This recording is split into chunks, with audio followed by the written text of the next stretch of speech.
आकाशवाणी भोपाल से प्रस्तुत हैं प्रादेशिक समाचार।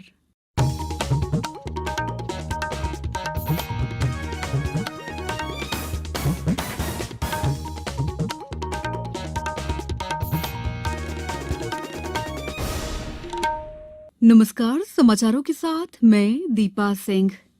पहले एक अपील।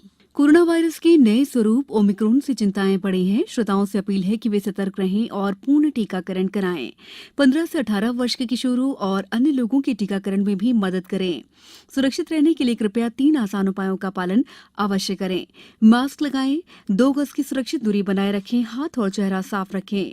कोविड संबंधी किसी भी जानकारी और मार्गदर्शन के लिए राष्ट्रीय हेल्पलाइन नंबर 01123978046 और 1075 पर संपर्क करें। सबसे पहले मुख्य समाचार। प्रधानमंत्री नरेंद्र मोदी ने इंदौर में किया सीएनजी संयंत्र का उद्घाटन। राष्ट्रव्यापी टीकाकरण अभियान के तहत देश ने 175 करोड़ से अधिक कोविड टीके लगाकर बनाया कीर्तिमान। और दिल्ली खजुराहो के बीच हवाई सेवा शुरू। अब समाचार विस्तार से। प्रधानमंत्री नरेंद्र मोदी ने आज इंदौर में गोवर्धन जैव सीएनजी संयंत्र का उद्घाटन किया। वर्चुअली वीडियो कॉन्फ्रेंस के माध्यम से कार्यक्रम से जुड़े श्री मोदी ने इस अवसर पर कहा कि शहर और गांव के कचरे से गोवर्धन से ऊर्जा बनाने में शहरों को कचरा मुक्त करने में मदद मिलेगी। उन्होंने कहा कि इस तरह के गोवर्धन प्लांटों से ग्रामीणों की आय भी बढ़ेगी। श्री मोदी ने कहा कि कचरे से कंचन बनाने की योजना से देश के क्लाइमेट कमिटमेंट को भी पूरा किया जा सकेगा। प्रधानमंत्री श्री मोदी ने कहा कि इस तरह के प्लांट देश के कई शहरों में लगाए जा रहे हैं। इससे स्वच्छता के साथ साथ गांव और शहरों को सुंदर बनाने तथा रोजगार के नए अवसर पैदा करने में भी मदद मिलेगी। उन्होंने कहा कि देश का लाखों टन कूड़ा उपयोगी जमीन को घेरे हुए है। शहरी स्वच्छता मिशन 2 के अंतर्गत किए जाने वाले कामों से कूड़े के पहाड़ से भी मुक्ति मिलेगी। उन्होंने कहा कि स्वच्छ होते शहरों से पर्यटन की भी संभावनाएं बढ़ेंगी। वाराणसी के काशी विश्वनाथ धाम में किए गए विकास कार्यों की चर्चा करते हुए श्री मोदी ने बताया कि इस स्थान पर भी इंदौर की देवी अहिल्याबाई होलकर की भव्य प्रतिमा लगाई गई है। प्रधानमंत्री ने इस अवसर पर कहा कि अन्नदाता किसान को ऊर्जादाता बनाने और क्लीन इंडिया तथा ग्रीन इंडिया के बड़े लक्ष्य को लेकर देश आगे बढ़ रहा है। आज भारत सोलर पावर से बिजली बनाने के मामले में दुनिया के टॉप 5 कंट्रीज में, दुनिया के 5 प्रमुख देशों में अपनी जगह बना ली है। इसी सोलर पावर की शक्ति से हमारी सरकार किसानों को अन्नदाता के साथ ही ऊर्जा दाता भी बना रहा है। अन्नदाता ऊर्जा दाता बने। देश भर के किसानों को लाखों सोलर पंप भी दिए जा रहे हैं। भाई और बहनों, आज भारत जो कुछ भी हासिल कर रहा है उसमें टेक्नोलॉजी और इनोवेशन के साथ ही भारतीयों के परिश्रम का भी बहुत बड़ा हाथ है।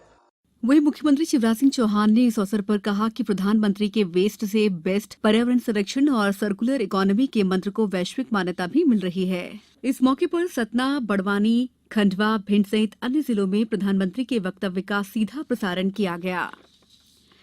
प्रस्तावित नर्मदा एक्सप्रेसवे को मध्य प्रदेश में नर्मदा प्रगति पथ के रूप में राज्य कैबिनेट ने अपनी स्वीकृति प्रदान कर दी। नर्मदा प्रगति पथ पर औद्योगिक क्षेत्रों के विकास कार्यों के वित्त पोषण और निवेश प्रोत्साहन के उद्देश्य से कार्य योजना बनाकर क्रियान्वयन करने के लिए औद्योगिक नीति और निवेश प्रोत्साहन विभाग को अधिकृत किया गया है। भारत ने राष्ट्रव्यापी टीकाकरण अभियान के तहत 175 करोड़ से अधिक कोविड रोधी टीके लगाकर एक कीर्तिमान स्थापित किया है। स्वास्थ्य मंत्री मनसुख मांडविया ने कहा है कि प्रधानमंत्री नरेंद्र मोदी के नेतृत्व में विश्व का सबसे बड़ा टीकाकरण अभियान हर दिन नई ऊंचाइयों को छू रहा है। स्वास्थ्य मंत्रालय ने कहा है कि पिछले 24 घंटों में 36,28,000 से अधिक टीके लगाए गए और इसी अवधि में 22,270 नए मरीजों में संक्रमण की पुष्टि हुई है। स्वस्थ होने की राष्ट्रीय दर 98.21% हो गई है। पिछले 24 घंटों में 60,298 लोग स्वस्थ हुए। महामारी से अब तक 4 करोड़ 20 लाख मरीज स्वस्थ हो चुके हैं। देश में अब तक 75 करोड़ 81 लाख नमूनों की जांच की जा चुकी है। समाचारों में वक्त है ब्रेक का। कोविड-19 से बचाव और सुरक्षित रहने के 3 उपाय। मास्क लगाएं, 2 गज दूरी है जरूरी, सुरक्षित दूरी रखें, हाथ और मुंह साफ रखें। ब्रेक के बाद समाचारों में आपका एक बार फिर स्वागत है। केंद्रीय नागरिक उड्डयन मंत्री ज्योतिरादित्य सिंधिया ने कल खजुराहो और दिल्ली के बीच हवाई सेवा का वर्चुअल शुभारंभ किया। इस अवसर पर श्री सिंधिया ने कहा कि खजुराहो विश्व का गौरव है, जो मध्य प्रदेश की संस्कृति, धार्मिक विविधता, कला का प्रवेश द्वार है।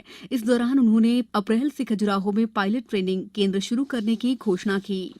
देश में आज महान मराठा योद्धा छत्रपति शिवाजी महाराज का जन्मदिन हर्षोल्लास के साथ मनाया गया। शिवाजी महाराज का असाधारण साहस, वीरता और कल्याणकारी शासक होने के लिए आज भी स्मरण किया जा रहा है।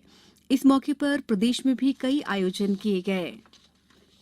पर्यावरण, वन और जलवायु परिवर्तन मंत्रालय ने प्लास्टिक कचरा प्रबंधन नियम 2016 के तहत पैकेजिंग उत्पादकों के दायित्व का विस्तार करते हुए नए दिशा निर्देश जारी किए गए हैं। इन दिशा निर्देशों में कम से कम कचरा पैदा करने, उसे इधर उधर न फेंकने और कचरे को अलग अलग रखने के संबंध में कई कदम उठाए गए हैं। अब कुछ समाचार संक्षेप में। सतना जिले में रबी विपणन वर्ष 2022 के लिए समर्थन मूल्य पर गेहूं खरीदी के लिए किसानों का पंजीयन 5 मार्च तक किया जाएगा। बैतूल जिले में आज शिवाजी जयंती समारोह का आयोजन किया गया। राष्ट्रीय पल्स पोलियो अभियान का पहला चरण आगरमालवा जिले में भी आगामी 27 फरवरी को आयोजित किया जाएगा। अभियान के सफल क्रियान्वयन के लिए जिला टास्क फोर्स की बैठक 21 फरवरी को कलेक्टर कार्यालय सभाकक्ष में रखी गई है। भारत निर्वाचन आयोग द्वारा राष्ट्रीय मतदाता जागरूकता प्रतियोगिता के अंतर्गत जबलपुर शहर के विभिन्न महाविद्यालयों में विविध आयोजन किए जा रहे हैं। नर्मदापुरम जिले में कलेक्टर नीरज सिंह ने कीरतपुर स्थित मध्य प्रदेश राज्य पशुधन और कुक्कुट विकास निगम के अंतर्गत संचालित पशु प्रजनन क्षेत्र का भ्रमण कर गतिविधियों का जायजा लिया।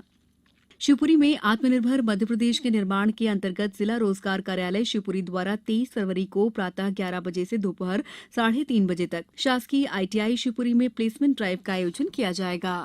बैतूल जिले के सबसे बड़े निजी अस्पताल पांढर हॉस्पिटल में जापान के सहयोग से ब्लड कंपोनेंट मशीन के साथ ही हार्मोनिक्स स्कॉल्पल मशीन स्थापित की जा रही है, जिससे जिलेवासियों को सुविधा हो जाएगी। जिला पंचायत झाबुआ के मुख्य कार्यपालन अधिकारी सिद्धार्थ जैन द्वारा 15 फरवरी को उदय परमार सचिव ग्राम पंचायत कालाखुट और मुन्ना अरंड सचिव ग्राम पंचायत बामनिया को निलंबित किया गया। इस बुलेटिन में फिलहाल इतना ही। अंत में एक अपील, मास्क और 2 गज की दूरी, हाथ धोना भी है जरूरी। नमस्कार।